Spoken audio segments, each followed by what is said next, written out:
Sir, మంచి అలవాట్లని ఎలా ఏర్పరచుకోవాలి?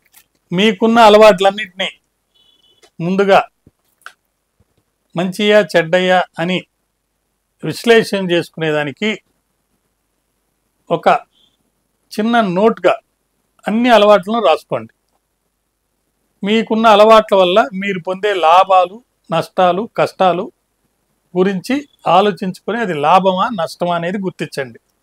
దాని తర్వాత అది సమాజానికి లాభమా నష్టమా, కుటుంబానికి లాభమా నష్టమా అని ఒక వ్యాపారిలాగా బేరీజ్ వేసుకోండి.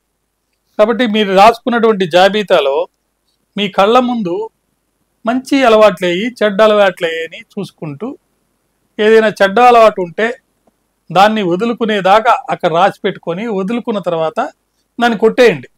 అలా కొంతకాలం మీరు చేస్తూ పోతే మీకు మంచి అలవాట్లే మాత్రమే మీ ముందల జాబితాలో ఉంటాయి. అప్పుడు అవి మిమ్మల్ని ప్రోత్సహిస్తాయి. చెడు అలవాటును మీరు మానేసిన తర్వాత తీసేస్తారు కాబట్టి ఇంకా చెడు అలవాటు అనేది మీ ముందు కూడా గుర్తు ఉండేలా ఉండదు. కాబట్టి ఖచ్చితంగా మంచి అలవాట్లని మీరు అలవర్చుకునే దానికోసం ఒక మంచి ప్రయత్నం చేసిన వాళ్ళు అవుతారు. ఆ విధంగా చేస్తారని ఆశిస్తున్నాను. నమస్కారం.